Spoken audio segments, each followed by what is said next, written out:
It's a wonderful day here at DepEd Angeles. Magandang buhay at mabuting tao po to all of our listeners, especially to grade 4, 5, and 6 English teachers. Welcome to our Teachers Orientation on the New Normal, brought to you by the Curriculum Implementation Division of DepEd Angeles. Smiles Bright, Serves Right. I am Adrian Tamayo and I hope you can stay with us until the end of this webinar. And to formally start, let us join in one spirit for our opening prayer and please stand by for the playing of our community song.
Salamat Panginoon sa regalo ng buhay na siyang nagsisilbing daluyan ng iyong biyaya sa aming kapwa.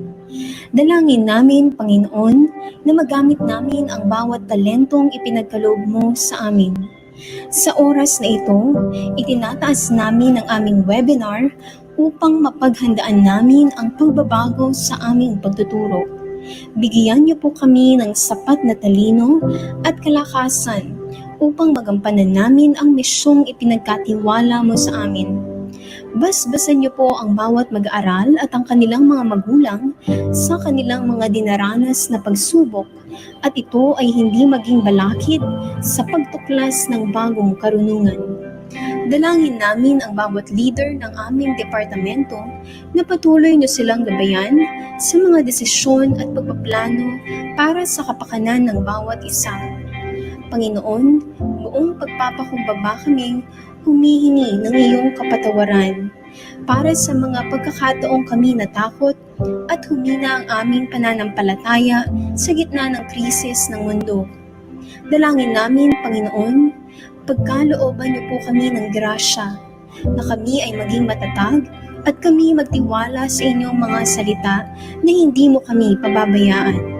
Ang lahat ng ito ay aming panalangin sa pangalan ng aming Panginoong Hesus. Amen.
There you go. Once again, good morning and welcome to our teacher's orientation on the new normal. According to Charles Eisenstein, we sense that normal isn't coming back and we are being born into a new normal. Therefore, there is like a new kind of society, a new relationship to our planet, a new experience of being human, and may I say, a new experience of education for teachers and learners. We are indeed blessed to have this opportunity to meet virtually and discuss our work setup in the so-called school year of the new normal. So today, to greet us through a welcome remark, may I invite online the CID or Curriculum Implementation Division Chief Education Supervisor of DepEd Angeles, Dr. Lourdes de la Cruz.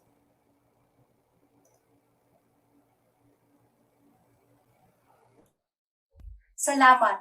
Ito ang unang nais kong sambitin sa pambungad na pananalita na ito. Isa ito sa 3 puntos sa aking mensahe. Thank you to all our teachers who are currently attending our webinars. Muli, napatunayan natin ang ating matapat na paglilingkod sa ating mga mag-aaral. Ikalawa, paghanga. Paghanga sa ating mga education program supervisors na walang sawang sumusuporta sa ating mga guro. Ganun din po ang ating pamunuan sa Schools Division Office of DepEd Angeles City. At panghuli, pag-asa. Pag-asa na ikaw at ako ay matagumpay na makakalampas sa pagsubok ng COVID-19 pandemic. Sa lahat, Isa pong pagpapala at isang karangalan ang maglingkod sa bayan. Maraming salamat po.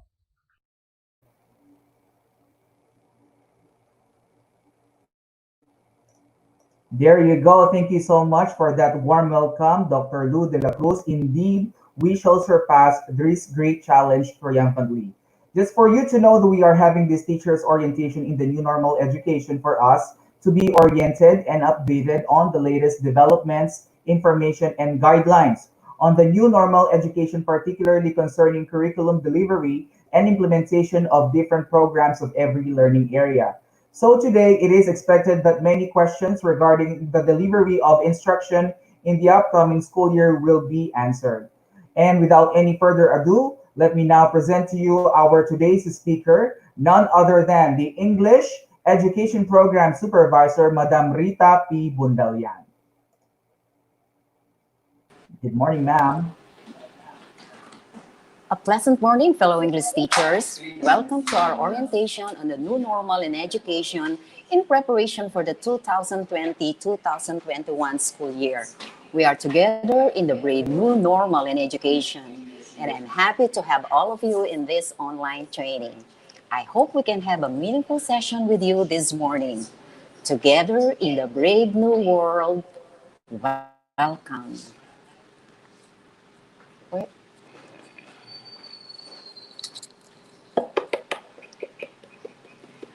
Low bat.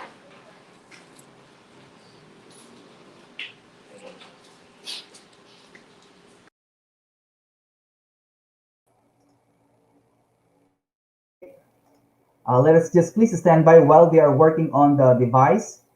I think it's low in battery. So just to give you an expectation, what we are having right now is an orientation on how the most essential learning competencies were formulated and how we are going to deliver these milk. As they say, let's milk it easy. We are just currently working on the device of our education program supervisor and for her to be able to deliver her um, topic for today. So meanwhile, let us have a bit of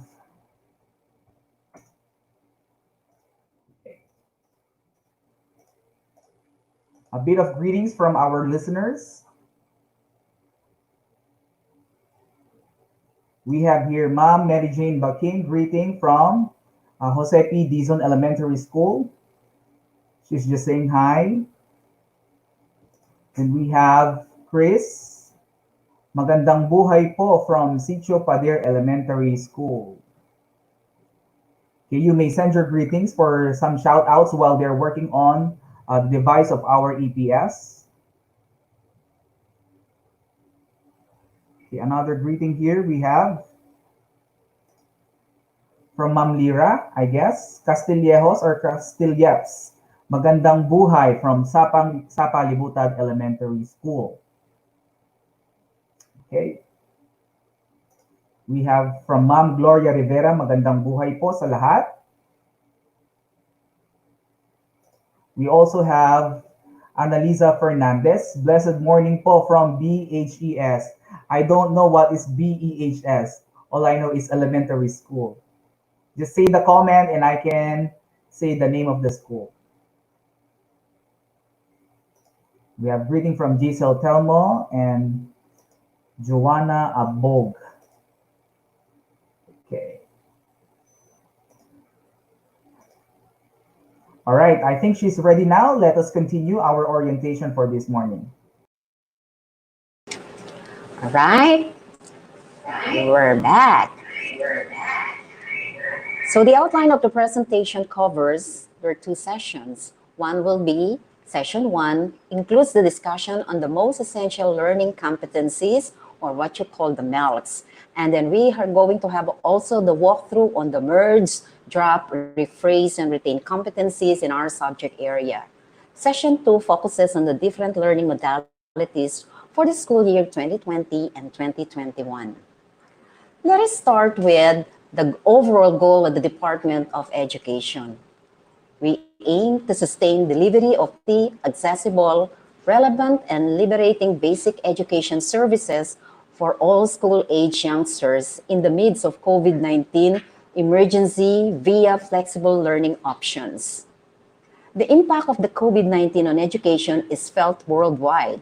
About 1.1 billion learners are affected by the pandemic, with 123 countrywide closures.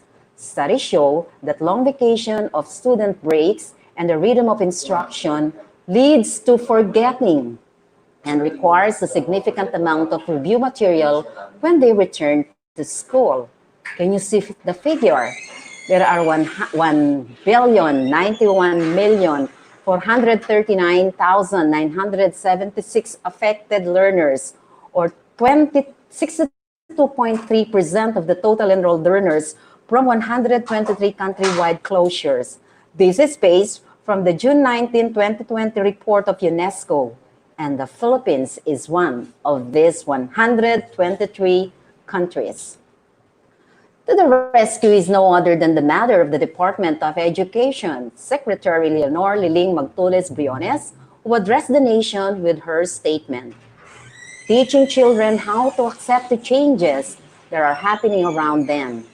We have to start with children, to give them courage, to give them initiative, to help them look at problems realistically, and to continually hope, and confidence that we will overcome this. And this translated with the Learning Continuum Plan, which was presented with the Interagency Task Force, or the IATF. The President himself expressed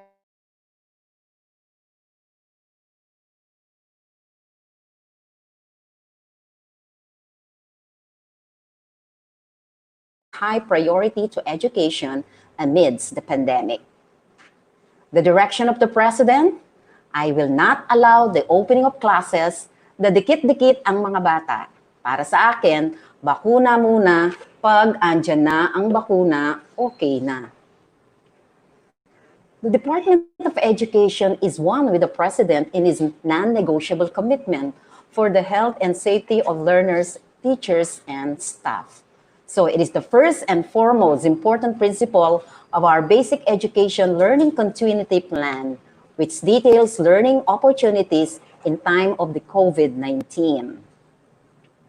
The bottom line, no face-to-face until safe. Until safe. Having this non-negotiable condition, there are two important questions to be answered. How will education take shape? How will schools deliver instruction? Basic Education Learning Continuity Plan is not a standalone program. It is anchored on Sulong Edukalidad, or DepEd's pivot to quality. Sulong Edukalidad marks the reshaping of education in the country. Months before the COVID-19 attack, the Office of the Undersecretary for Curriculum and Instruction, Dr. Diosdado San Antonio, started reviewing the curriculum with a banner program, KITE. The four pillars, what is letter K? K-12 curriculum review and update. I, improving the learning environment. T, teachers upskilling and reskilling. And E, engaging of stakeholders for support and collaboration. This was initiated by Secretary Leonor Magtules Briones. The K-12 curriculum review is not just meant to fulfill one of the provisions of Republic Act 1053-33 to review the curriculum, but it is also a part of our commitment to ensure quality, relevant, and liberating education for all. What was done in the review? The review focuses on articulation within and across learning areas to identify gaps, issues, and concerns across learning areas and grade levels. Specifically, the review covers the following. First, mapping. Mapping of the essential and desirable learning competencies within the curriculum. Identification of prerequisite knowledge and skills needed to prepare students for essential learning competencies And analysis, that will be the last one. Analysis of the interconnectedness of the prerequisite knowledge and skills among the learning competencies for each subject area. Essential learning competencies are defined as what the students need, considered indispensable in the teaching learning process, to building skills, to equip learners for subsequent grade levels, and subsequently for lifelong learning. On the other hand, desirable learning competencies were defined as what may enhance education but may not be necessary in building foundation skills.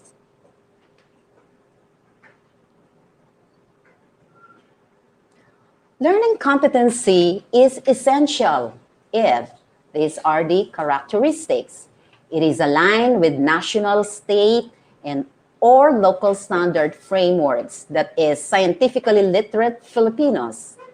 It connects the content to higher concept across the content areas. 3, it is applicable to real-life situations. I think that is the big word. It is applicable to real-life situation. That means to say it should be applied in everyday situation, significant human experiences.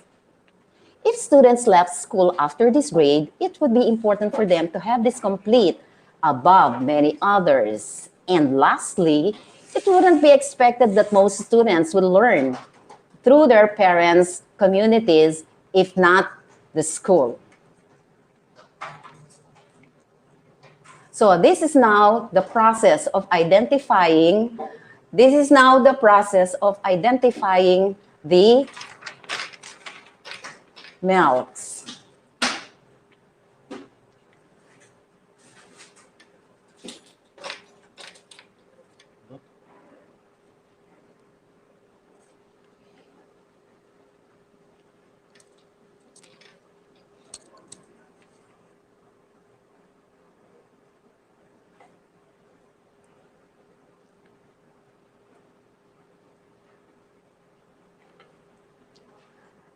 These characteristics are based on US developed competency validation rubric, which is intended to assure that learning competencies can reach the highest level of quality and comparability across schools. Although adaptations were made for relevance in the Philippine context, so that is localization.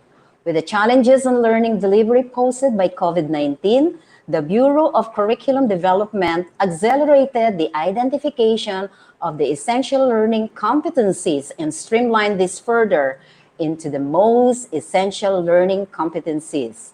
And this is the crafting of the MELCs from the K-12 curriculum guide that was published in 2016, the one that we are using. And then out of those, in order to have the curriculum review, essential learning competencies were mapped. So we have now the ELC. But because of the advent of the COVID-19, then from the essential learning competencies come now the birth of the MELCs, the most essential competencies or the most essential learning competencies, or what you call the MELCs. Part of the process was deciding whether a learning competency is to be retained, merged, dropped, or rephrased. As a general rule, our learning competency is if satisfies the individual criterion, which greatly contributes to lifelong learning and is a prerequisite skill to the next grade level. The word is endurance. 2 or more learning competencies are merged or clustered into one comprehensive learning competency if they have the same objective or learning intention. In determining criteria for the selection of the most essential learning competencies, the descriptor is considered to be the determining factor. A learning competency is considered enduring if it remains with learners as long as studies completed or it is useful beyond a single unit or study. So it should be always Number one criterion, endurance. Examples of such learning competencies include research skills, reading comprehension, writing math, reading, and hypothesis testing, which are essential in many professions and in everyday life. So which were considered enduring? Those learning competencies of the same nature that can be clustered together. This does not mean that the teacher is prohibited from teaching on learning competencies more than once. Following the principle of curriculum flexibility and differentiated instructions, she is strongly advised to put focus and therefore repeat an LC should circumstance require. So let's take a look at an example in English 4, that is English 4, grade 4, quarter 1. So there are three learning competencies under the listening comprehension. So 1, 2, 3, these are all about noting significant details of various text types. So this will be used as one learning competency only. Instead of having these 4 or these 3, then they will be only having 1 because they are clustered as one. Note significant details of various text types. Clustered competencies require unpacking and subtasking so that bigger or broader LCs may be broken down into competencies. So before you're going to have use variety of informative, persuasive, and argumentative writing techniques, this would entail a number of other competencies in order to be achieved. So what are the learning competencies that the students must learn before they can be able to have this learning competency? Use of variety of informative, persuasive, and argumentative writing techniques. Number 1, they must know this one first, making a stand. So that is a prerequisite in order that you can be able to teach this particular learning competency. Gathering information from various sources. So you need information, you have the different facts, which you can use in order that you can be able to realize this objective. Citing sources of information. So you must know what source wherein you are able to have that kind of material. So there are some cases wherein there is no means of integration. That means to say that you cannot integrate one learning competency with another one. So if there will be no means of integration, it will be as one essential learning competency. So the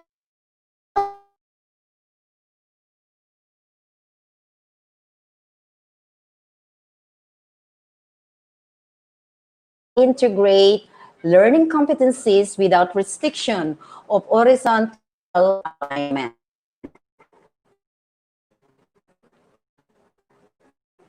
The central office suggested schedule and time allotment, but necessary adjustment can be made. So these learning competencies were arranged from simple to complex when you're going to teach them. But it is required that list of competence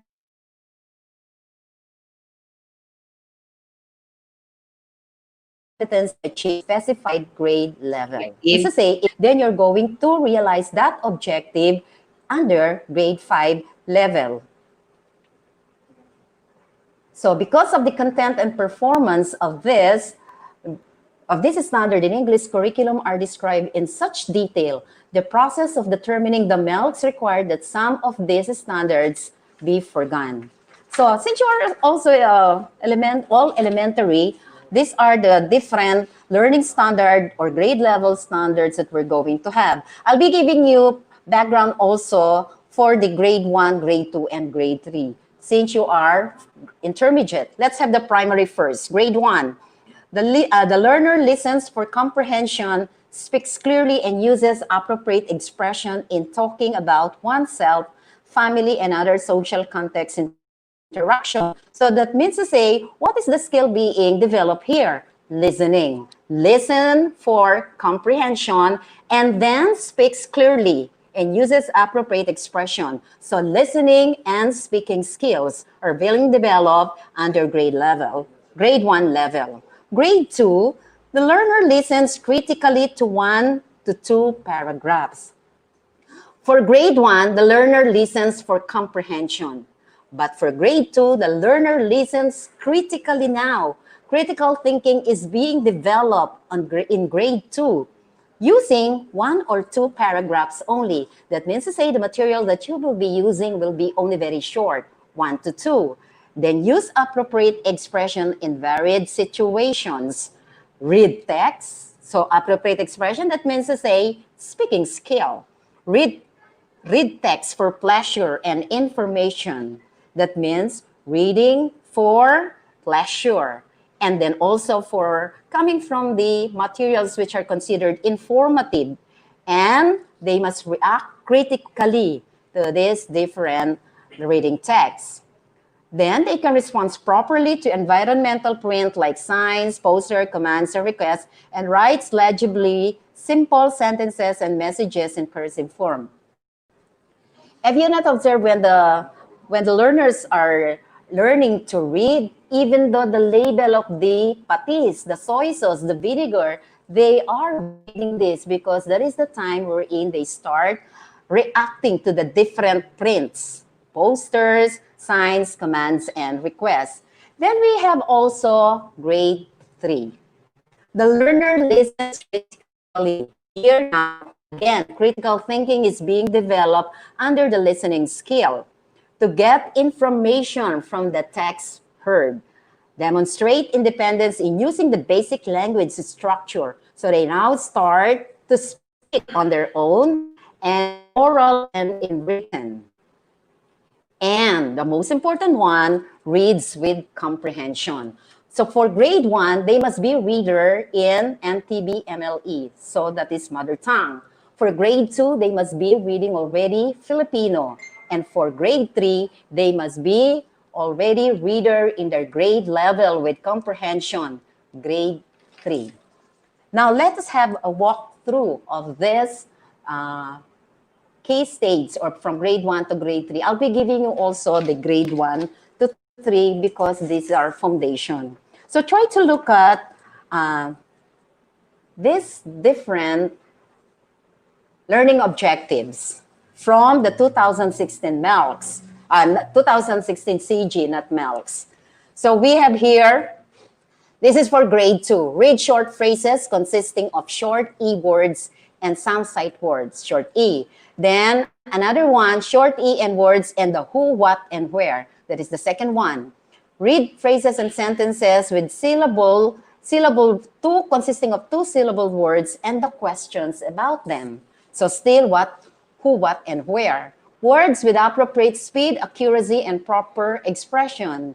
Read with appropriate speed, accuracy, and proper expression. That is just the same. As also in 4.1, words with appropriate speed, accuracy, and proper expressions. Now, these were retained, but then these were rephrased. What is the justification? Or what is now supposedly under MELCS? Read phrases, so that is, the reading skill is being developed. Read phrases, short sentences, and short stories consisting of words with the vowel sound. A, that is a, e, o, and u. Then answer the who, what, and where questions about them. So that means to say, try to look at this learning competencies. These are desirable, but these are not most essential. In order that they can be used as most essential, then they are retained but they are rephrased. Out of 1, 2, 3, 4, 5, 6, 7, the 7 learning competencies were merged and they were rephrased into only 1 learning competency. Okay? Now we have another one, an example of this for Grade 1, English 1. Use common expression and polite greetings. So this is a desirable learning competency. Yes, under the curriculum guide, but it is not applicable anymore. This is desirable. Again, what do you mean by desirable? Desirable may enhance education, but not necessarily in building foundational skills. Okay? All the learning competencies in the curriculum guide from the 2016 are all desirable, but then what we are looking for will be the essential. So, justification, use common expression and polite greetings. What was given as an explanation? During the curriculum review in 2019, this is one of the learning competencies tagged as desirable and was therefore no longer retained as MEL. Desirable, it is not essential, so it is not retained under the MEL. Then we have, for English 3 example, review reading and writing short e, a, I, o, and u words in CBC pattern, consonant, vowel, sound pattern. So we have, what is this justification? This is an example of learning competency from the CG or curriculum guide that is retained to ensure a smooth flow of transition from reading to writing. So the students must have a background knowledge on consonant, vowel, consonant pattern. They must know this so that there will be a smooth transition from reading to writing. Thus, a review of the short sounds is necessary. This will also be helpful in case not all the short sounds were covered in the previous grade level. Okay. Let us have now the key stages for grade 4. So this is for you. Key stage for grade 4 is level standard.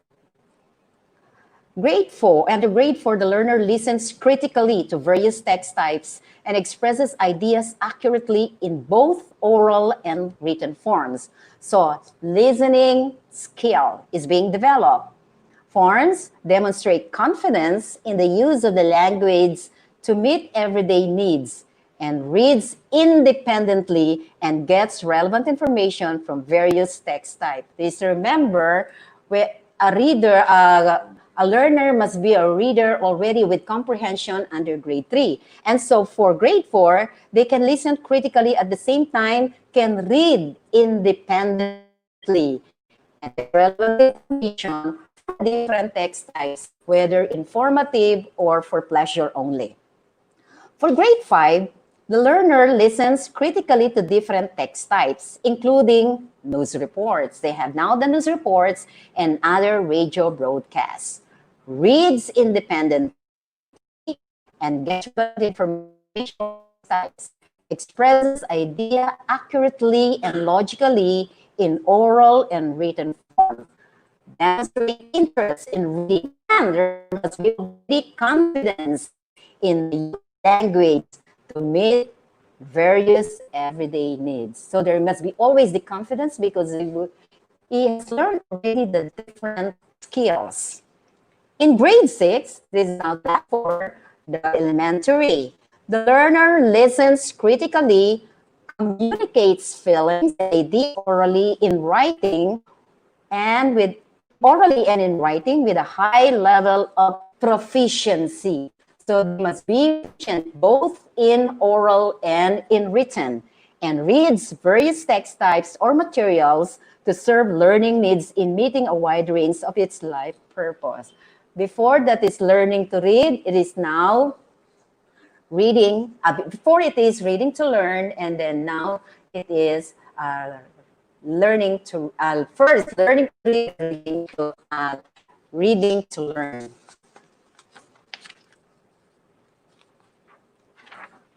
Let us have an example of clustering from English 4. So clustered into use of context clues to find meaning of unfamiliar words. Try to see how many learning tendencies are here. So 1, 2, 3, 4, 5. So use context clues to find meaning of the unfamiliar words. And then again, that is the one that was retained. Use context clues, synonyms, using antonyms, using examples, and so forth. So out of this, for 5 competencies, one is only the one essential, and the most essential, and it was clustered into use context clues to find meanings of unfamiliar words. So let us have now English 4. Show willingness and enthusiasm in reading or listening to a literary text. This is desirable. Again, the meaning of desirable may enhance education, but may not be necessary in building the foundational skills. This is considered not applicable. It was not. Why? All learning competencies under the attitude domains were deleted, as this may be subsumed in another learning area. Example, ESP, because it's attitude, that focuses on attitude information. So this, when you say subsume, that means to say they can be found in another learning area. So enthusiasm, that is one of the attitudes that must be developed by the students, but it is not considered essential, but it is desirable. So essential, what the student needs or considered dispensable. That means to say it is to build skills at the same time to equip learners for the subsequent grade level and subsequently for lifelong. So let's have another one. So let's have another one for write or editorial. The identified learning competency was considered as MELT and therefore retained because it satisfies the endurance criterion, which states that a learning competency should play a role in lifelong learning. In particular, given the cognitive demand of the learning competency, unpacking it would necessitate a number of other essential learning competencies, making a stand, developing arguments, and supporting claims with evidence. So these are already for grade 7 or for high school. So I'll just be giving you one example from the high school. No, since this is for high school, since the LC is developed skill on employing variety of interpersonal communication strategies that were merged in MELT. So there are 2. Okay, they were merged. This is for grade 7. Employ a variety of strategies for effective interpersonal communication, interview, dialogue, and conversation. Okay, so these are again for that is for high school. This is for senior high school.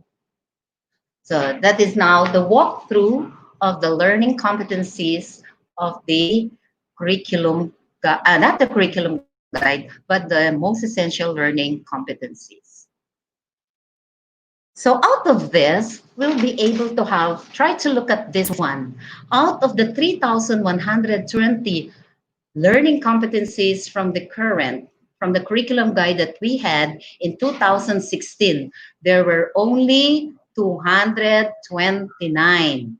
So that is how many percent only? 7% out of 100. That means to say we have only very few learning competencies that were retained under this MELT.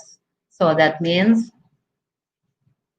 you're going to have only 7% of these MELTs. So what is the implication of this? We do not say that we're not going to use anymore the curriculum guide that we had before, but only focus on this. But what we want is you're going to use this, you have to realize this. Try to look at the result of this dramatic decrease, wherein we have the different learning areas. So it can be gleaned from the table that the greatest reduction is in English with 93%, and the lowest is TLE. So that means to say 93 were dropped, 93%, and only 7% were retained. Whereas in the TLE, as far as K to 12, K to 10 is concerned, DepEd needs the TESDA before it can make final decision on the TLE specializations.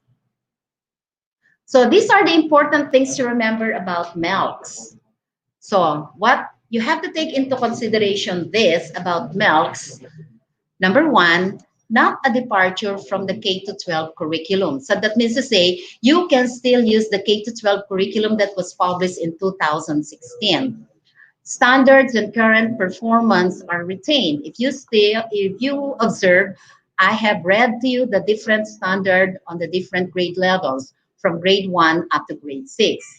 Then focus on the attainment of the 21st century skills. So what are the 21st century skills? The critical thinking, communication, and also do not forget the character is now included under the 21st century skills, which are considered the C's of the K to 12.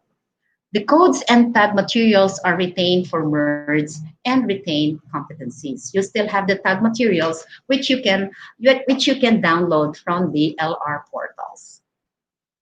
The MELCs were provided by DepEd as the primary reference for all schools division offices, and regional offices or the ROs in determining and implementing learning delivery approaches that are suited to the local context and diversity of learners while adapting to the challenges posed by COVID-19. Self-learning modules will be provided by DepEd and be distributed in time before the opening of classes. So you're not going to have to worry because the modules are being prepared now by the Department of Education before the opening of classes, and the activity sheets will be provided or will be prepared, not provided, will be prepared by teachers. After this orientation, expect for a separate training in preparation for these activity sheets and learning plans and tasks. The schedule will be announced through a memo. So moreover, schools are enjoined to adhere to the content of the MELCs and refrain from creating a new list of learning competencies for different learning areas.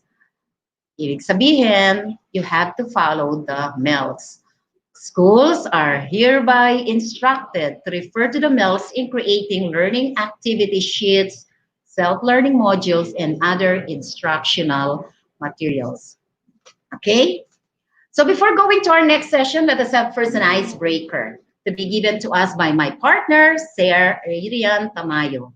I would like to inform everybody that Sir Adrian was my former student during his high school days at Angeles City National High School.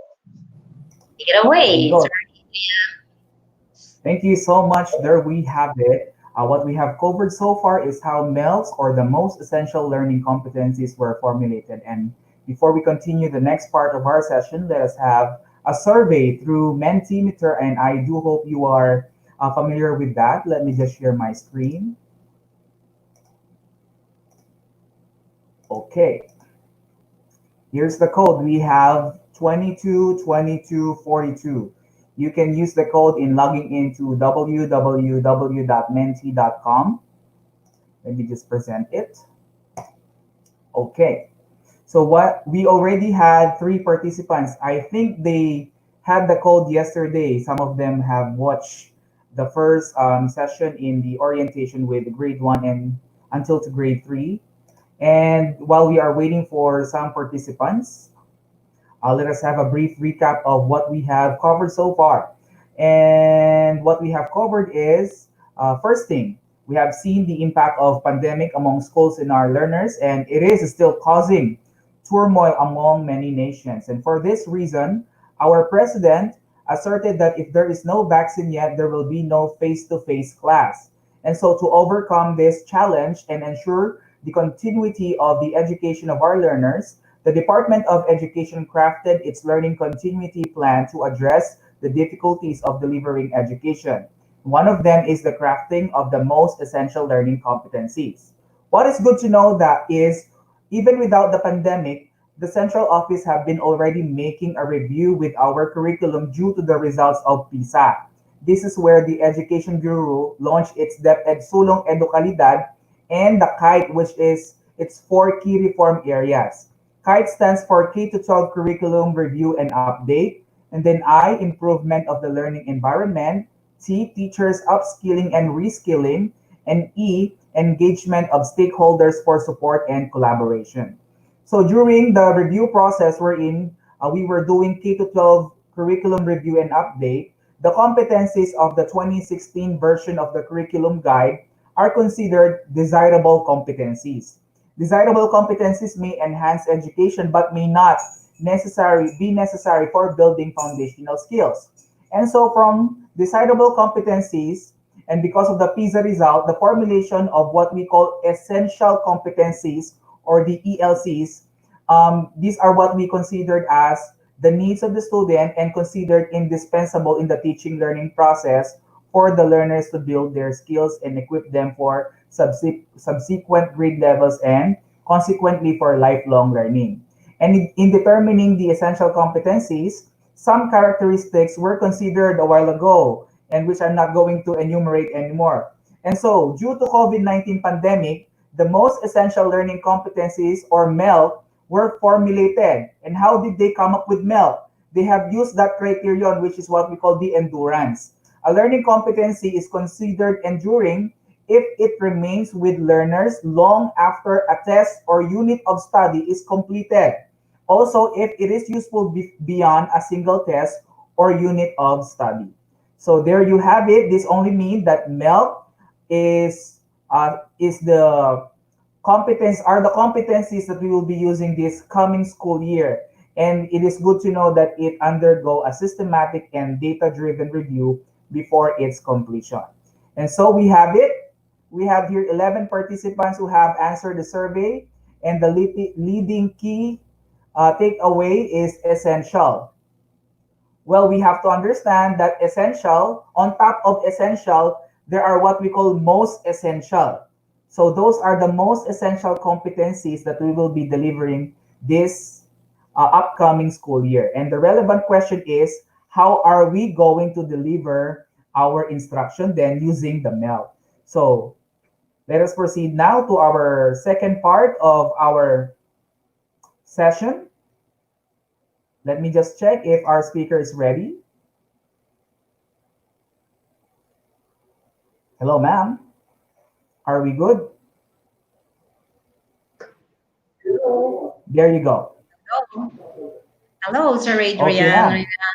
So we're back. So the second part will be, how will lesson listen be delivered? Let's have two frequently asked questions before we're going. Para sa pagbubukas ng klase at alam na natin lahat ito. Papapasukin ba ang mga bata? Papapasukin ba yung mga bata during this enrollment period? Ano ang gagawin?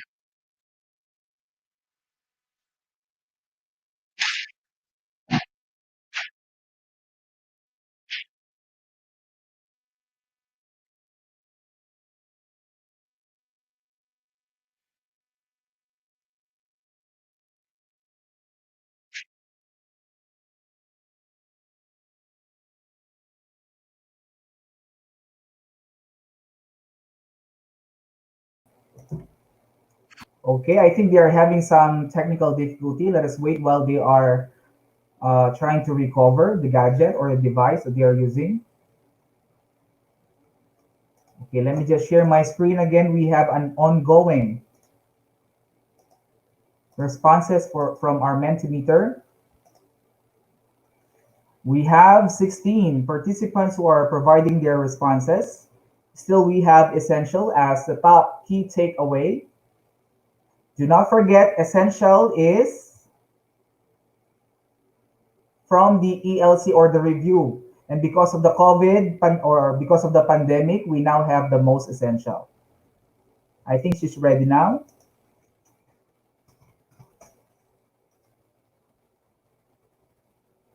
Just keep your responses going. This Mentimeter will not be closed. So while you are listening to Ma'am Rita, you can still send your responses. Remember to log in to www.menti.com and use the code 222242. Now we have 17 responses, and still we have the most essential, or essential rather, as a top key takeaway.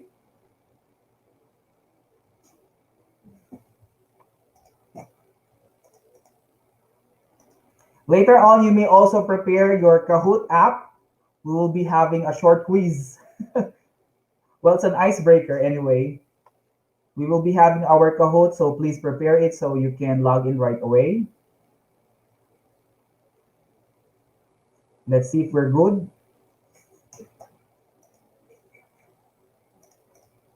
And do not forget, the mails that we have right now, they are not new. Instead, they are from K to 12 curriculum. So this means to say that mails is not a departure from the K to 12 curriculum.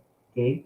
And the standards and content and performance rather, were retained, and the mails are focused on the attainment of the 21st century skills.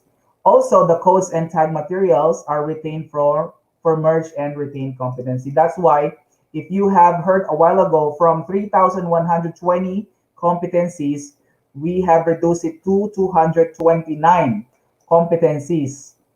So 7% of the competencies were considered to be MEL. That is why the highest in the reduction of learning competencies is actually English, which is 93%.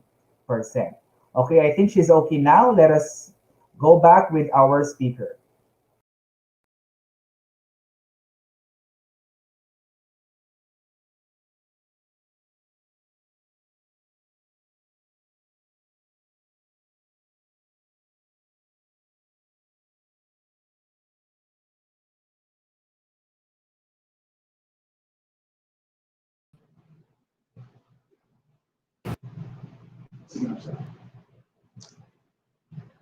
Okay, we're back.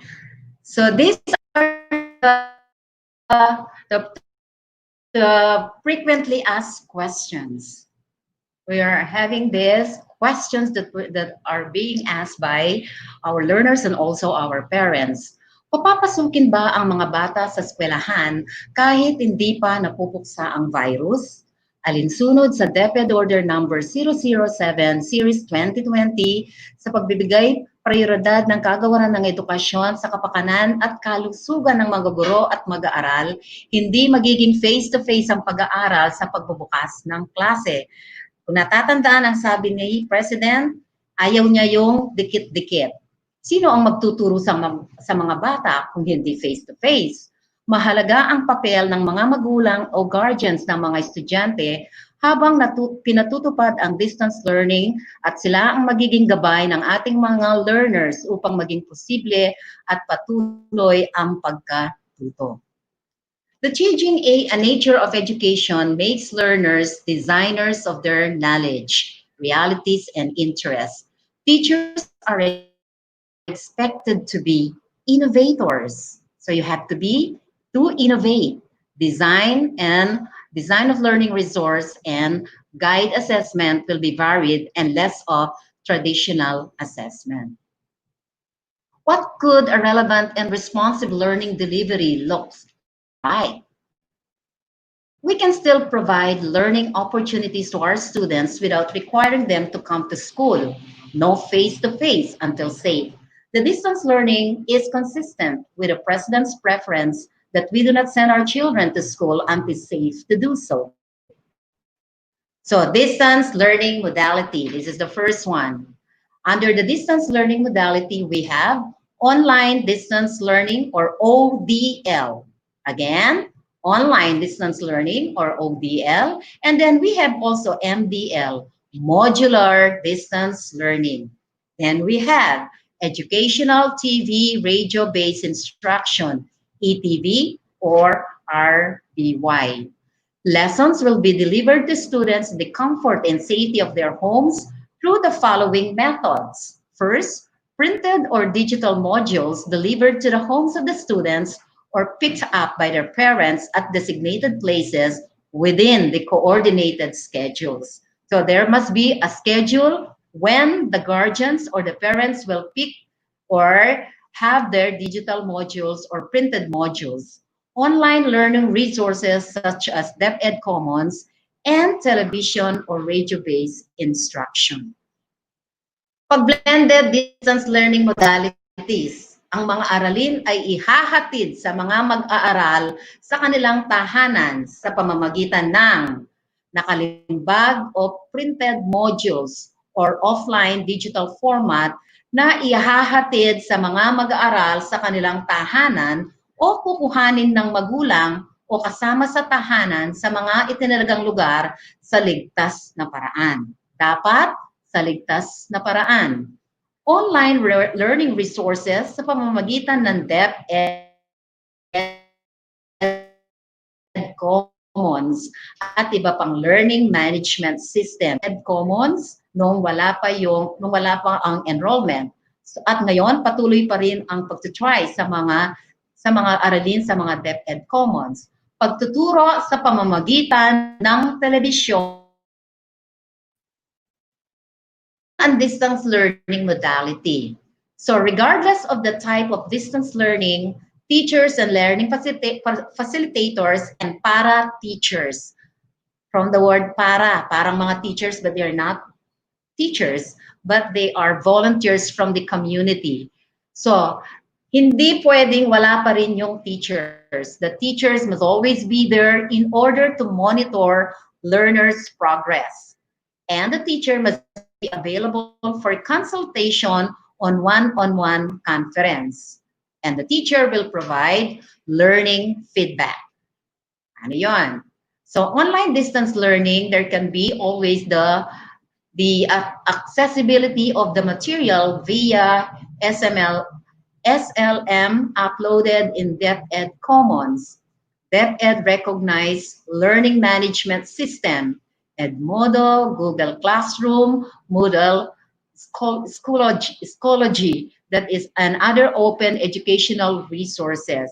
If you still remember, you were able to know these different kinds of platforms during the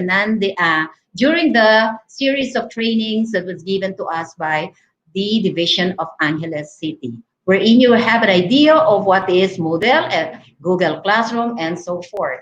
So a digital device access the internet is a must. So there must be a digital device wherein you can access this information. School meets the requirements set.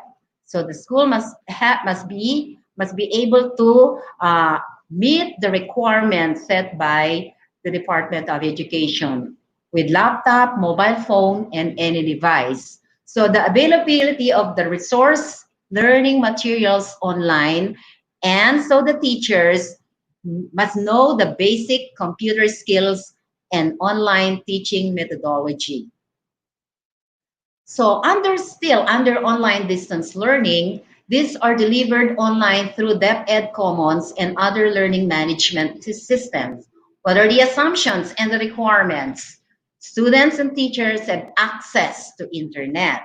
So accessibility to internet connection. Students and teachers have laptops, desktops, or mobile phones. Students are oriented about the chosen online platform. That means to say the students must have an idea of what kind of online platform are they going to use. But there must be always the considerations. You have to consider the expenses for the delivery of online learning support for data and electricity, number of household members sharing the devices, and laptop desktop. Just remember, it was announced by the Office of the Mayor that they will be providing free access to internet, or they are going to give allowance for these accessibility to internet. Now, delivery outline sample consists of 3: instruction, discussion, and then the activity. Under the instruction, the teacher uploads instructional materials, videos, and readings in the chosen platform, which the student may study for a particular day. During the discussion, the teacher should set up a discussion with guide question where the students can discuss about the lesson. Worksheets will be uploaded for the students to work on independently, and the teacher should be available for consultation. So instruction, discussion, and then the activity, that is the EDA. Now we have to take into consideration the online distance learning screen time exposure. So for preschool, dapat 60 minutes only per day. So it should not exceed 1 hour a day. Kindergarten to grade 2, 90 minutes a day. Grade 2 to grade 5, this is under your care now. For grade 4 and 5, 120 minutes per day only. So that is equivalent to 2 hours. For grade 6 to grade 8, 180 minutes per day. Grade 9 to 12, 270 minutes per day. Students' engagement can be broken down to 5 to 15-minute long activities depending on their age. So dito tayo, we're supposed to be under the 120 minutes for grade 4 and 5. For grade 6, because they are now a little bit older, they can have 180 minutes screen time exposure. The Education Resilience Learning Continuity Plan of the UP College of Education indicates that recommendation for the maximum time for student engagement in remote learning, and also the World Health Organization prescribed screen time exposure to limit the learners for the different age group. This shall be considered in the guidelines to be released by the Department of Education. Now let us have the second one, modular distance learning. This is now MDL. We're going to use the module. Teachers take the active role of monitoring learners' progress. Parents as co-facilitators. So we really need the help coming from our parents and guardian. Offline digital format of self-learning modules saved on CD, DVD, USB storage device. And then complete set of learning package, that is self-learning modules and study guides. Teachers provide support and remediation, enhancement, enrichment activities. So this is where our role really is. We have to provide support and remediation or enhancement or enrichment activities through the different activity sheets and the worksheets that we're going to provide. And then provision of learning materials and then textbooks. So still under the modular distance learning, self-learning modules are designed to provide learners with understanding of key concepts, sufficient practice to master learning contents, and flexibility in finishing each module. That means to say, the students will be given their own phase in order that they can be able to finish the learning module. So it is the learning module who will be talking with the student. And then there are instructions there wherein the students will be doing in order that they can be able to accomplish the module with the guidance and help coming from the parents or their guardian themselves. So this is a sample of the learning through modular distance learning. Learners accomplish the module activities, complete the individual learning plan, and then connect with teachers for feedback. That is under scheduled time and day through messenger or text. So the the student now can text the teacher that is now done with part of that module. For younger learners, parents use the learning guide and supervise learners' interaction with the materials. So the guardians will also be given learning guide for them to use in order that they can be able to assist the learners for interaction with the materials. So communication with teachers can be done through text, messenger, phone, or other social networks. The parents or guardian accomplishes the learning support checklist. So there is a big role that the parents in this kind of modular distance learning. This is an example given by the Nabota. So this is just a format or the way that they want the modular distance education can be done. So this instructional packets to be distributed. So in the distribution, they can pick up from the school, that is from the school, and then Hatid Aral project, or from the barangay community learning centers. And then the parents or the guardian picks the instructional material or the instructional packets. So printed modules refer to competency-specific materials that cover the key elements of a lesson, from motivation, instruction, to assessment. Printed modules are prepared for learners who have limited access or have absolutely no access to internet and digital device. So that means to say, printed modules will be given if there is no access to internet. So how printed modules can be used? Teachers distribute modules at the start of the month. And then parents will guide learners as they read through the module. They can also consult with teachers via SMS. So if the parent doesn't know what to do, then he can or she can consult the teacher by through text messages or through Messenger. During the week, parents will take note of which strategies worked and what support they still need for modular learning. So it is now on this part wherein again the teacher will assist because the parents will be taking down notes, the strategies that work and what support they need. What other information that they need, then consult the teacher. The teachers will arrange to collect the outputs of the students every end of the week, and the teacher will check them and then provide feedback. So meron pa rin gagawin ng teacher kahit na modular ang approach. Now we have educational TV or ETV radio-based instruction.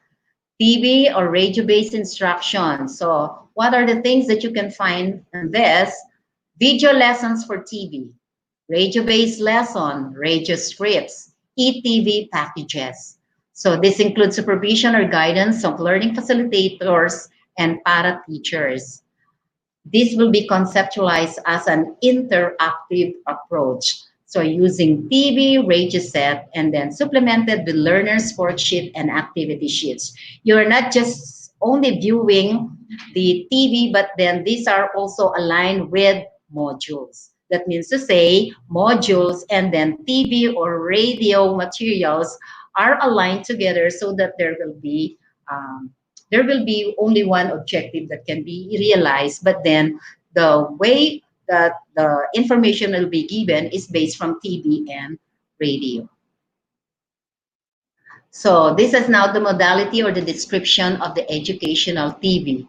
So the delivery will be network TV shows on a fixed schedule. So scheduled to be coordinated with parents and teachers.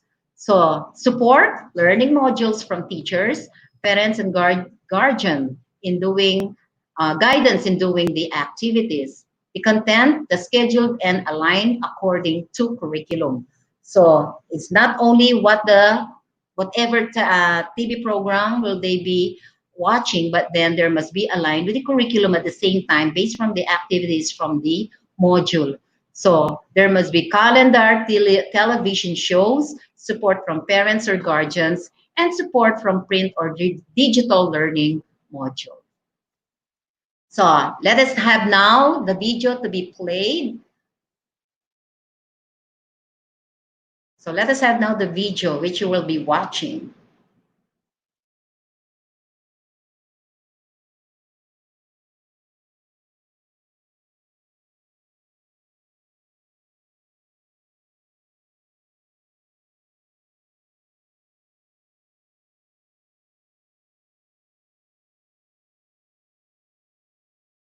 Lessons. No? So this slide is a product of that collaboration between curriculum and instruction and the administration strand. There will be one channel or one analog free TV that we are considering, but we will have multiple partner channels.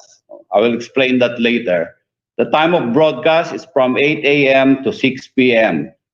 And the days of broadcast will be from Monday to Saturday, and this will be nationwide coverage. Ang content or lessons ng broadcast ay yung MELCs, the most essential learning competencies. Talent will be teacher broadcasters. So we will be using our own teachers as broadcasters in this TV program. And the medium will be recorded videos, taped as live. There will be production teams, and the production teams will be the division offices, the schools, and the IT units or IT officers. The type of telecast will be simultaneous and nationwide. Video episodes will be broadcasted at certain hours for a particular level of learners. No, there will be one broadcaster who will be teaching in front of a camera and will be watched via TV by all learners nationwide. So meron yan, each video will be 30 minutes each, and then this will be pre-recorded, videotape as live, and then broadcasted simultaneously in all partner TV channels nationwide. The viewing time here has been defined by the curriculum and instruction strand to be within the allowable screen time per age or grade level as recommended by the American Academy of Pediatrics and the World Health Organization in 2019. So you would see these have been the hours that we have agreed upon. For example, kinder to grade 3, they will be viewing the TV for 1 hour daily from Monday to Friday. And this is total of about 6 hours. Grade 4 and grade 6 will be 1.5 hours every Monday and Wednesday. Total of about 4.5 hours every week. Grade 7, grade 8 to grade 12, and tsaka yung ALS, 1 hour lang yan every Monday to Wednesday, and total of 3 hours. Now, the rationale here why kinder to grade 3 have 6 hours of viewing time and entirely for the entire week because they really need to complete their lesson and they need focus. Dito naman sa grade 7 hanggang ALS, they can do more independent works, kaya maliit lang yung mga viewing time. So if we will be looking at the schedule per day or per week, this will be how it will look like, no? So meron kang 8 to 8:30, 8:30 to 9, kinder, Monday hanggang Friday yan, hanggang Saturday. Ganun din yung grade 1 and grade 2. But when it comes to grade 3, kalahati lang yan, grade 4, grade 3, dire-diretso. But grade 7, grade 4, grade 5, grade 6, Monday to Wednesday, yun naman grade 8, 9, 10, 11, 12, tsaka ALS will be Thursday to Saturday. This is the distribution of the viewing time and scheduling for the day from 8 o'clock to 6 o'clock p.m. Ito yung first week. Makikita nyo yung second week, almost the same. Hindi gumagalaw yung time, pero nag-iiba ang mga subject. This is the third week, and this is the fourth week. These are not yet final. These are just sample on how we would be mapping out the subjects to be discussed via the television. The videos to be made based on that schedule will be about 352 videos. And that's about 30 minutes to 1 hour each. So ang bawat region ngayon ay gagawa ng 12 to 48 videos per month. And that's an average of about 30. So per month, videos will be produced by the different regions covering 8 subjects with 6 videos per subject. Ito yung distribution ng MELCs na binigay ng strand sa bawat region. So you can see there, kinder being handled by Region 7, Grade 1, Region 2, Grade 2, Region 3, yung Grade 3, Region 9, Grade 4, Region 5, and so forth and so on. Ibig sabihin, nung ginawa na yung MELC, ito ay dinistribute na ng curriculum sa bawat region. So yung gumawa ng mga MELCs on these grade levels, sila rin yung gagawa ng mga videos. Para sa ganon ay consistent na yung mga assignment nila. Regions will be producing video episodes of the MELCs that have been assigned to them by the curriculum and instruction strand. So average niyan, 30 videos per region. If 30 schools will be tapped, ang isang eskwelahan ay magpuproduce lang ng isang video per month. That means they have a lot of time to perfect the video because one video per month lang yung kanilang gagawin. So total of about 350 to 500 videos ang gagawin ng entire DepEd. That's how big it is. At hindi pwedeng isang company lang o isang group lang ang gagawa niyan. But DepEd can do it because we have so many regions, we have so many divisions, and we have so many schools. So the video production will be handled by each region who will be producing minimum of 12, maximum of 48 videos per month. They will assign the production to the division schools.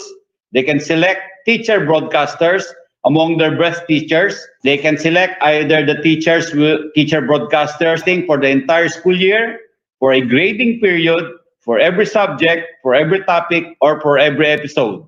They have the option here. Better presentation, for continuous lesson, for easier recording, and for wider participation. They have attitude on how to choose their teacher broadcasters. They will submit the videos for the first month at the central office on August 1. That's our deadline because we will be needing to polish every videos that we will be broadcasting through the different channels. And succeeding months or succeeding monthly videos will be submitted every first day of the month thereafter. So meron tayo palaging 1 month preparation. Dapat tapos na lahat yung videos, 350 to 500 videos every month, 1 month before we show them on TV. This is the video production cycle.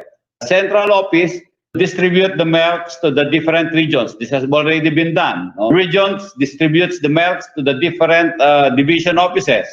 The division offices will now select schools para maibigay nila yung MELCs dito sa mga school na napili nila. And then the schools will convert the MELCs to video episodes. No, nandiyan na yung video broadcasters.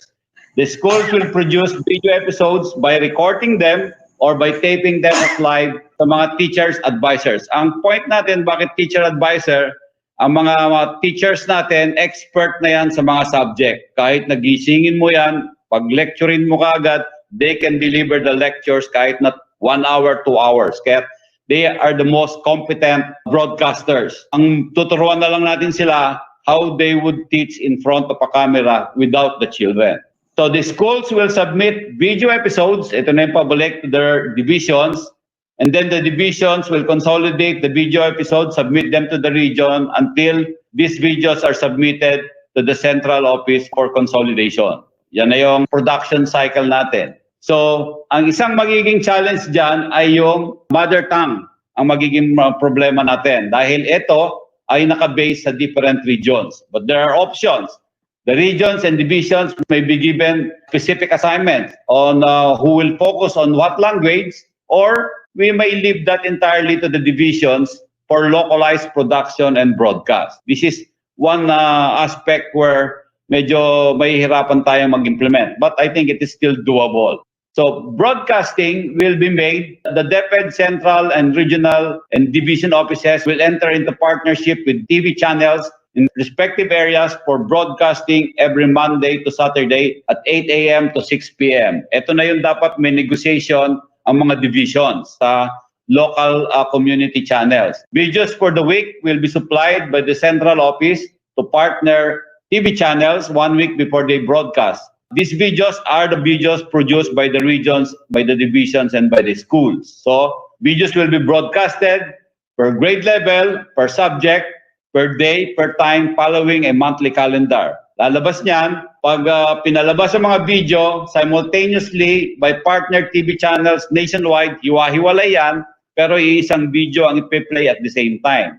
So, all students, depending on their grade, day, and time, will watch the same video produced by the particular region assigned in that grade level and subject. Pwedeng si Teacher Maya from Tarlac will be recording some lessons in mathematics at pag yung time na yun for grade 3 mathematics, ipi-play yan, buong Pilipinas ang makakapanood sa kanya because that video will be played by the different local community TV and cable channels. So yun yung concept natin on how we will do it. It's like having a TV channel without owning any structure, but all our video episodes will be played simultaneously nationwide. So the cycle in broadcasting is like this. Now, the central office will distribute the edited videos to the regional offices.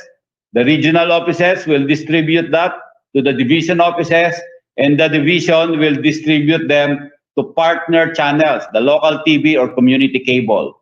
And these channels and cable networks will be broadcasting them to the local community. Labas na dyan yung ating mga programs. In the same manner, the DepEd will distribute the same videos to IBC 13. This is our partner government agency.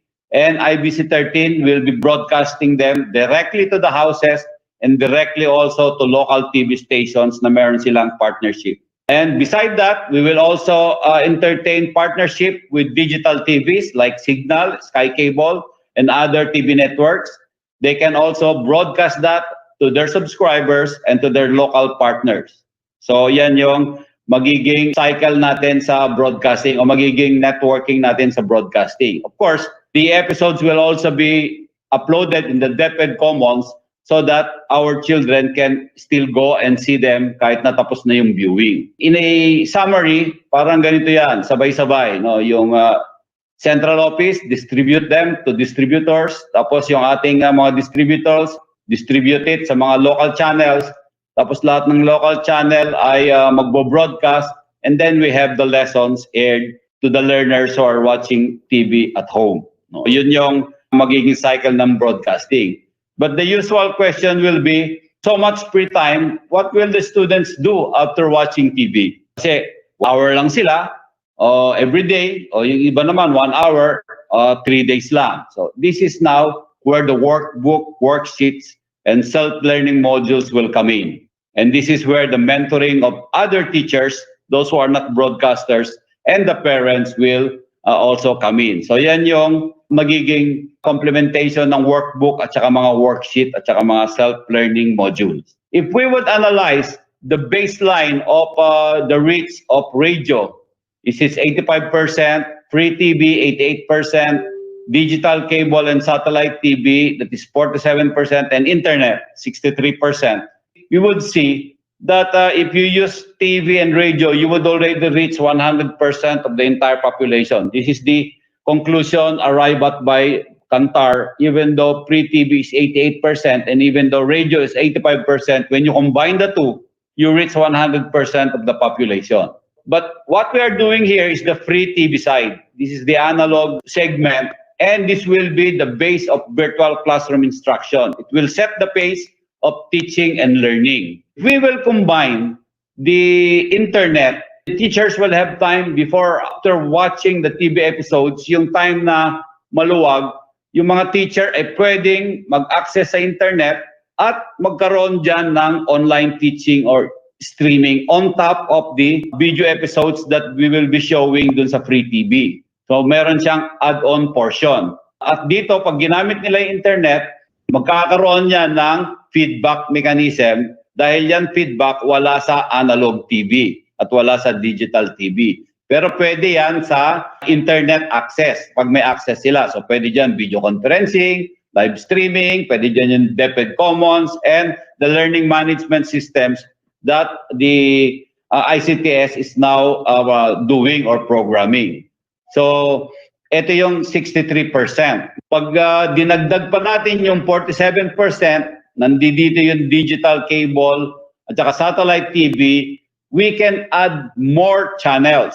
No? So ito, isang channel lang dito sa analog, pero pag dinagdag natin yung digital cable and satellite TV, we can have more channels, more broadcast time. So yan dalawang yan, pag nag-combine, aabot yan ang reach natin ng 63%. Naka-base pa rin yan dun sa analog TVs natin, yung ating mga episodes. So, radio will bring the audio episodes to the remotest corners of the country. At yung last 15 to 37% learners who have no internet access and only TV, dito papasok ngayon yung printed modules at saka yung personal interventions ng mga teachers. No, yan yung pag-reach out natin dun sa 100% of the population, of the learners population. If we will be tapping the digital and satellite TVs like Signal, Sky Cable, and other networks like Dream, which they have satellite access, and then the satellites can deliver content through digital boxes. No, ito yung alam natin na mahiwagang black box na pwedeng mag-deliver dyan yung mga digital TV. Pwede rin sila mag-deliver sa cable networks, and they can deliver content to those houses using satellite dish. Ito ngayon yung base na yan ng digital TV and cable TV. That's about 63%. But the remote areas, even if they have cut analog TVs, they can have satellite dish and digital boxes set up for 3,000 to 4,000 one-time payment, which may be provided by the LGUs. Kung sakasakali man, pwede silang mag-distribute niyan. At pag nagawa nila yan, konektado na naman lahat, 100% lahat, with multiple channels. So, ang multiple channel natin dyan ay pag tinap natin, there is a possibility na hindi lang isa ang channel natin, kung hindi pwedeng 2, pwedeng 7, pwedeng 13. And this will increase the number of hours now of video episodes, not just the one-time or one-channel setup that we have discussed earlier. There is a possibility now for if there are 4 learners belonging to different grade levels living in a single house with only one TV, they can now watch their particular video episodes, since these videos in the different channels will be replayed 4 times a day. So this is one solution to address these many learners in a single school with different grade levels. So ang lalabas dyan, if we will entertain this broadcasting partnership, the question now here is, how do we get the airtime? Now, how do we get 8 a.m. to 6 p.m., Monday to Saturday, and nationwide telecast? This is the most difficult item that we need to address. One option is we will enter into partnership with our stakeholders, national government agencies like IBC 13, PCOO, or LGUs, private sector, and TV cable networks at different levels, region, central, and division, so that we could get free airtime. If that is not possible, we will co-produce with TV cable partners, and they can sell commercial time as advertisement. No, we can share the revenue of these advertisements. No, we buy the airtime, block time, we become a block timer, and then we still sell commercial time to external partners to offset the cost. So these are the 3 options that we have. I know the different divisions and the different regions have already started their talks with local community networks, TV networks, radio networks, and even LGUs. And somehow, one among these options have already been validated in the field. No, we will just adjust kung ano yung concept natin. No? There is also another fourth option actually. By persuasion of law and government, airtime is provided free for educational broadcast. No, this is one aspect that we need to explore. Why? Because we've seen there's an executive order signed by the president in 1988 that says special right is hereby reserved to the president of the Philippines in times of other national emergency to authorize the use thereof by the government without compensation. And there is a national emergency declaration now. This is an executive order that has not been repealed by any law, but we're still reviewing that. Anyway, there is another rules and regulation coming from the DICT and the National Telecommunications Commission that says in section 6.3.2 that an access channel sa mga CATBs, may isang channel, an access channel should be provided to be used by the following entities for free as a public service feature of the television cable system. Nakalagay dyan, national and local government, nakalagay dyan, educational. So papasok tayo dito sa concept na to. That is why I asked the division offices and the regions to not conclude any contracts with local TV and radio networks, because we will be applying this provision and we will get the persuasion of the law para libre yung ating airtime. We have already written Yusek to the Alain, national... Yusek Alain, Yes, ma'am. Pakiulit ng sinabi mo on the memorandum circular because I was distracted. Mayroong urgent message na I had to look up. Pakiulit. Yes, ma'am.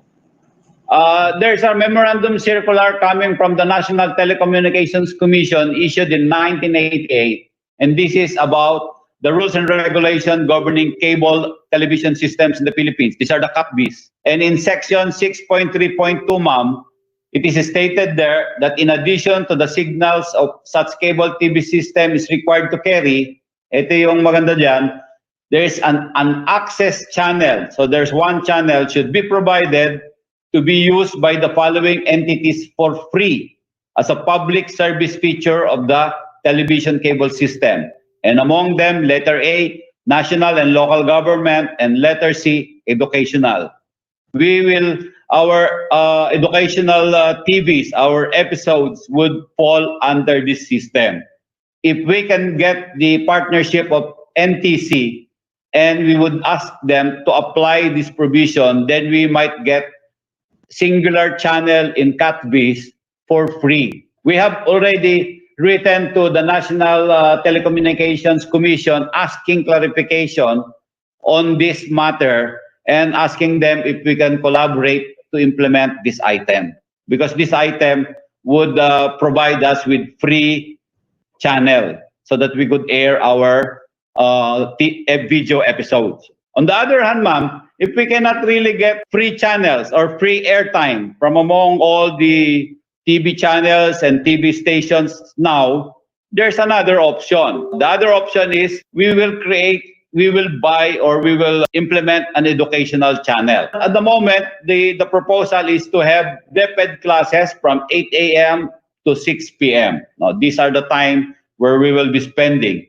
And with that, we have a captive viewership of 22 million learners and times 2, maybe 44 million parents and guardians. With this, we can put 5 minutes of every 30 minutes lesson for advertisements, and this advertisement will earn revenues. Another option is there will be prime times, 6 a.m., 7 p.m., and 9 p.m., and there will be hours where we can devote educational programs. This can be sold as block timers fees or advertisement fees if we enter into co-production. This is another option that we may bring out with our partner TV channels or TV stations like IBC 13 or the other digital channels. Because if we will be using their channels, we have that captive viewership, can entertain programs, and those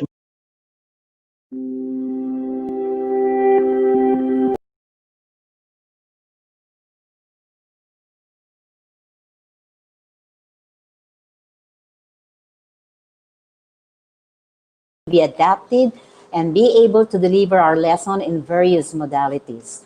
Truly, education in the Philippines never stops. Now, let us have now the last one, which is the homeschooling program. So what is homeschooling program? This cater to learners with unique needs and circumstances, require learners to be taught by parents, guardians, and learning facilitators, adapt flexibility in learning delivery, scheduling, assessment, and curation of the learning resources. The homeschool program caters to various types of learners. So these are learners at risk of dropping out. So if the learner is at risk of dropping out, then he can enroll in homeschooling program.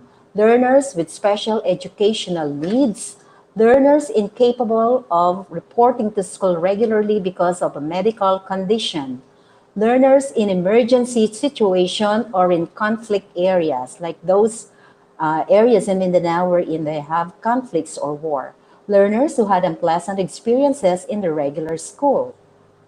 Probably the bullying problems here. Learners who are forced to drop out due to some circumstances, and children of parents whose job requires them to travel.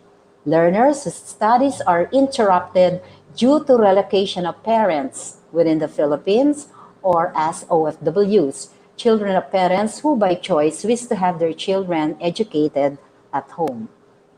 But then there are so many requirements that the school must meet before they can offer the homeschooling program. So these are the requirements.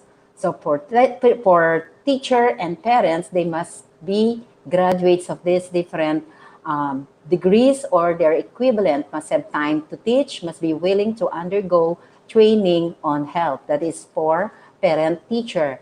Then assessment will also be given, or evaluation. Periodic evaluation of the child's performance shall be in the school concerned, and then accreditation of the child's home education shall be administered by NERTC. Then you must have also the work plan, activities in the pilot implementation. So you have here on the list or from the memo, the preparatory stage, the pre-implementation stages, and the implementation stage. And what is important is the guidelines. Home educational program, accredited school. So they must be oriented. At the same time, if they have the equipment or if they have the means, then they can apply for this. So for this homeschooling program. In short, if they can meet all the requirements, then they can open homeschooling. If not, it cannot be approved because there are so many requirements to be met by the school before it can offer the homeschooling program. So regions, divisions, and schools to contextualize learning strategies on learning delivery modality, our school under the supervision and guidance of our regions and divisions are authorized to decide on the specific learning delivery modalities deemed appropriate in their context and consistent with the COVID-19 guidelines and regulation.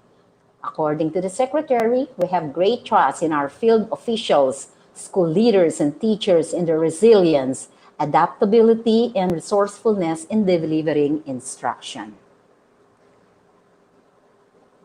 Do we have something for our audience, Adrian? We have already known the different learning modalities.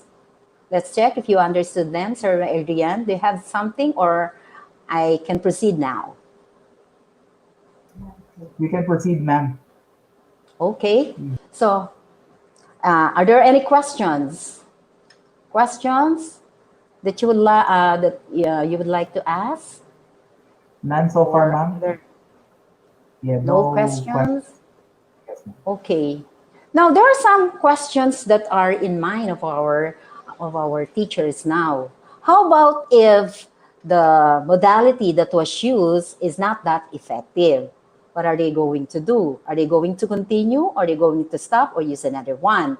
So can school make adjustment or changes? So here is the answer for that, because this was the question sent to me before the airing of this program. The learning delivery modality may be changed anytime when deemed necessary and possible. Health and physical distancing protocols and other guidelines set in their respective areas.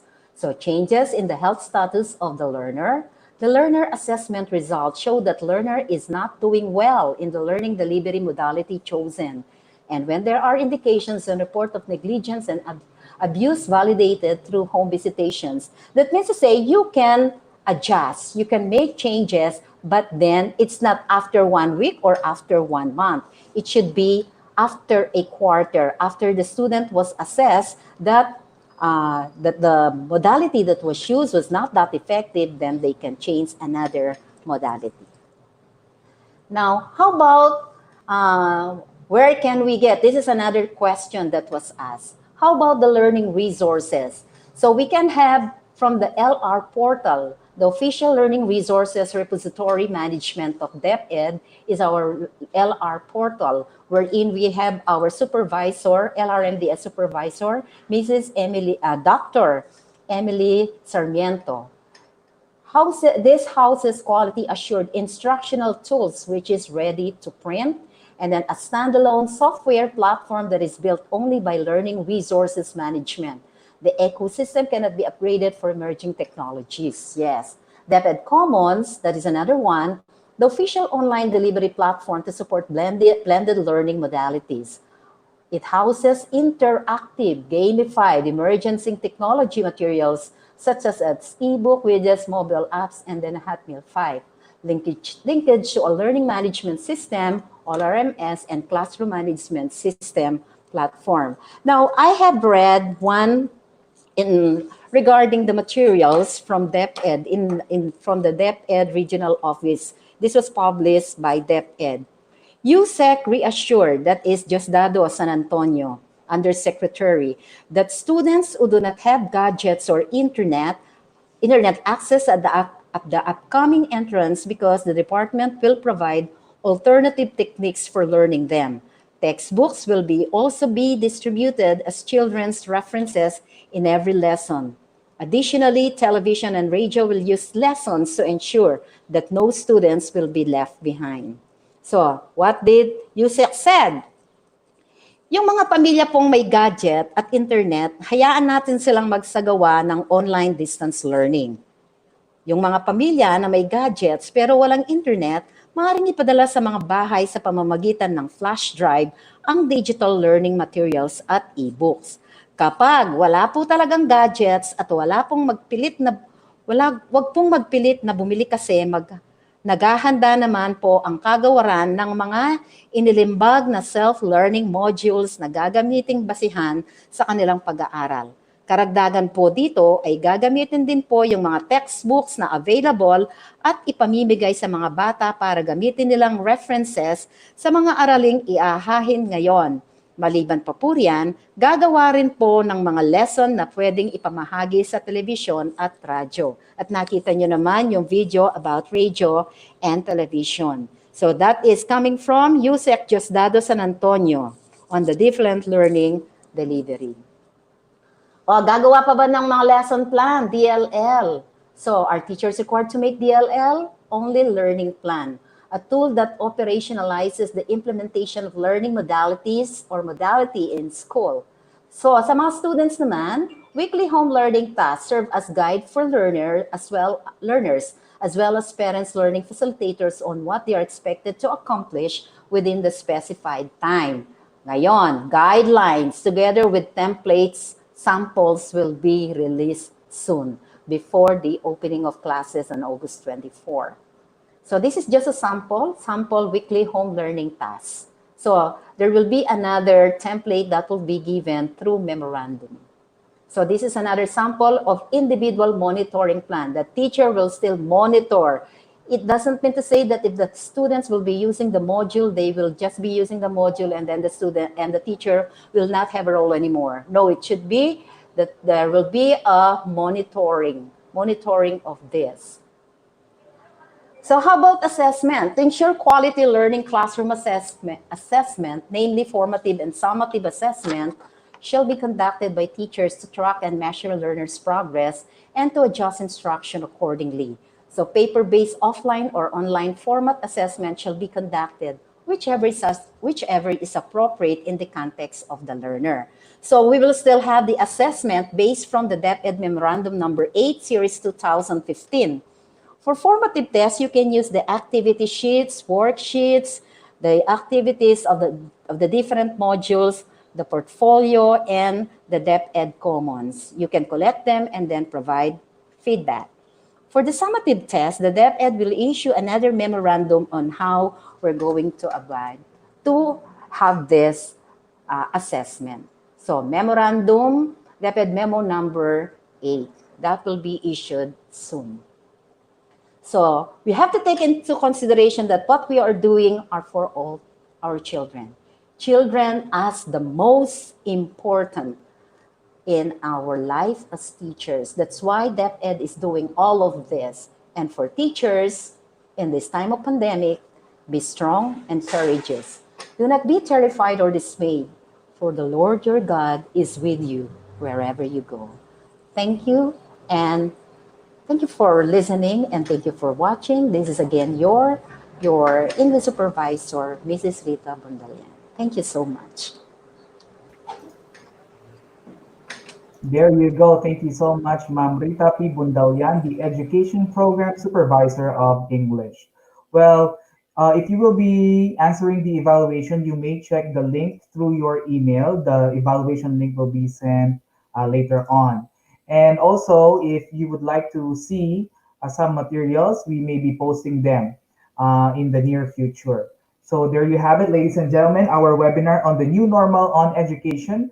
May the insights provided in this webinar gives us an extra boost and renewed passion as we brave the new normal. And we would like to thank our speaker, the technical team, Sir Litos and Sir Noel, the division of Angeles City, particularly the curriculum implementation division in making this webinar possible. And so I am your host, Adrian Tamayo, saying together, we shall bravely complete this new normal journey to become the change that we wish to see in the world.